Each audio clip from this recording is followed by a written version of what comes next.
Hi, Sean with ActionSprout here again. I'm going to walk you through using social actions. Social actions are really at the heart of the ActionSprout system, and it's what we've been doing the longest here.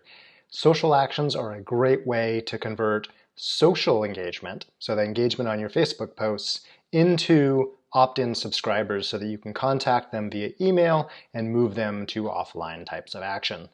Creating a social action is really easy. You simply go to the social action section of your ActionSprout account and hit the little Create Action button. It'll pull up a drawer that shows you a bunch of different kind of pre-configured action types that we support. You can pick one of those action types and just hit the Create button. In this case, I'm going to start with a petition action. So go ahead and hit Create. It'll create the action. It's going to pre-fill a bunch of information in just so you have something to start with, but you're going to go ahead and be able to edit that. So an action are all fairly similar within the ActionSprout system, and they have some consistent elements. Now they're going to vary a little bit depending upon the type of action that you're running, but they're all fairly consistent and the same. So the first thing is every action is going to have a title. This is the title that you're going to see over here on the right-hand side as a preview.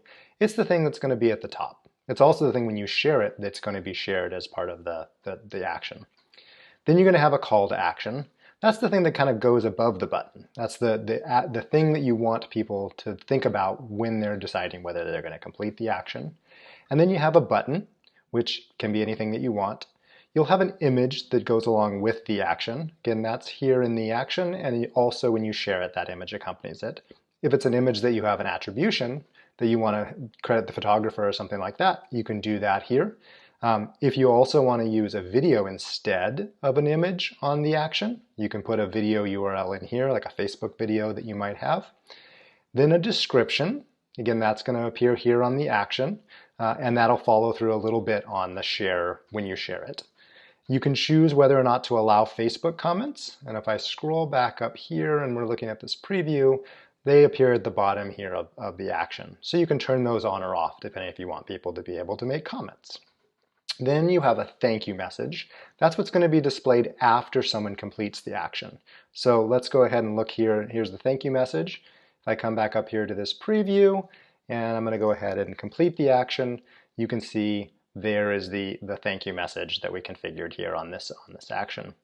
You can also choose the type of privacy policy that you want to use. We default to implicit opt-in, means when somebody completes the action, they're opting in to be contacted by you. But depending upon your locale and the policies that you might have for your organization, you can choose an explicit opt-in or an explicit opt-out, and you can customize that privacy policy that is shown. And then you can also choose to ask for additional information. So with every social action, we automatically pull back the name and email address of a person via Facebook as part of the completion process, where they don't type anything in, but you can ask them to enter some additional information in, say like a zip or postal code. And then you can configure a goal bar if you want. So how many people do you want to complete that particular action? You can configure as well. So maybe we want 1,000 people to complete this action. And maybe we're also running some stuff offline as well. Maybe we're doing some signature gathering with people actually in the field, and you can adjust that. Maybe we've already captured 500 signatures for this petition already, so we can adjust that here. And then if you want, and if you have Stripe is a payment processor, if you have that connected to your ActionSprout account, you can also do what we call a post-action donation ask. So you can turn that on, and you can have some information related to the type of ask that you want, and then some amounts that you want to allow them to have within that particular action. Now this is different than a donation action, which we also support, which is the primary thing is the donation. In this case, this is a secondary ask after they complete the action. So if I go ahead and hit Save Changes here, it's going to update a couple of things that we changed within this thing. And if I go ahead and look at this, I now have a goal bar which I've configured, and I've got my add your name here. And if I complete this, you're going to notice that it actually is asking for the zip code here, and it's now completed. So the way you use these is you go ahead and hit share. And we're going to go ahead and publish this right now on the Facebook page so you can see what it looks like. And we're just going to say, can you do this? Here's the message that accompanies the post, and we're going to go ahead and hit publish post. Now what this is going to do is it's going to take that social action and it's going to create a post on this Facebook page. And if I go view on Facebook, we'll show you what it looks like on a desktop. Now keep in mind, most social actions are viewed on mobile devices, so they load quicker because we have a framework that we use for instant loading, and they're going to look a little bit different. So here's the action as it appears on Facebook. You can see the image that we used, the title that we had for it, and the bit of the description that was there. And then when somebody clicks on it, it's going to take them to the social action that they can complete. So if I go ahead and hit add your name, it's going to ask me for my zip code, and I've now completed that action. Again, on mobile, it looks a little bit different. It looks more like that preview that we were looking at here on the side. So it's faster and it's a little bit smaller and more streamlined. About 90% of our completions take place on mobile.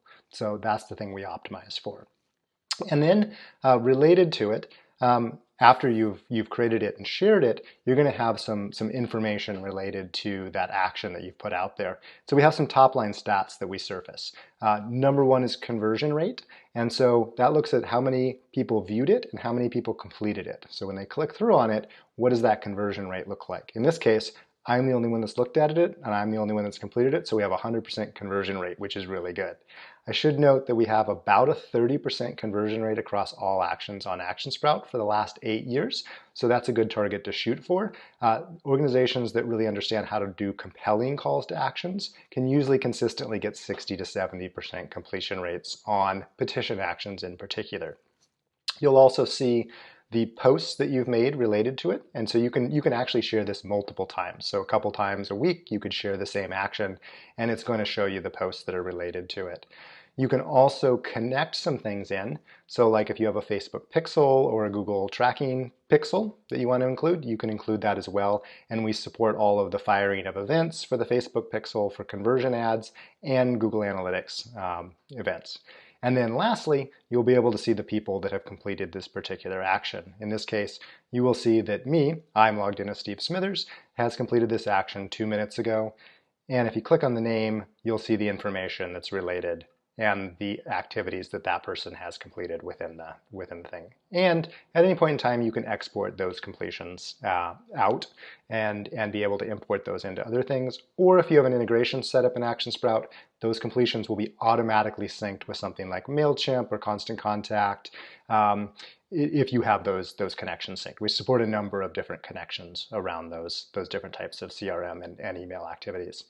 Now, we have a bunch of different actions I mentioned. So let me just talk about a couple of them here before we end this video. Petition is our most commonly used and highest converting rate ones. Opinion polls are really fun, and we're actually seeing a lot of good activity on opinion polls. Opinions let you have multiple buttons, so you can configure as many different types of buttons as you want, so you give people a choice of things to answer as opposed to a single petition that they might be completing. And then when you export this, again, you'll get the answer that they completed on that particular thing. These are good ways to survey supporters, understand what they're interested in, or what they care about. We also have a question, we have a donate type, which allows you to actually have a donation appeal as the thing. So you'll notice the buttons here have been changed, and they are now the dollar amounts that have been specified within the action here, where you can set those up. Again, you have to have Stripe connected in order to do that. We use Stripe as the payment processor for our donation actions. And then the last one that I'll call out, we have a whole bunch of different types of actions, but the last one I'll just call out in this video is the question action. And this one actually allows you to ask a question, and then the person can enter in the information here and then hit submit, and that answer is actually captured. So it's good for free form types of things where a poll with multiple choices wouldn't work very well around that. Now, at any point in time, we have great help. So you can find us in the lower right-hand corner at any time and chat and ask us about social actions and how to use those effectively. We also have a help section with really robust documentation and examples of how to use social actions. And you can go there and figure out how other people have used them and learn some best practices for using social actions for your organization. So I hope that was helpful and you had a chance to see how social actions work and how effective they are. We're excited about them. They work really well. And thousands and thousands of organizations have used these to really deepen their engagement, move people to those opt-in subscribers so they've grown their email lists and can actually continue to engage with people off of Facebook and not have to rely on that. Thanks for watching.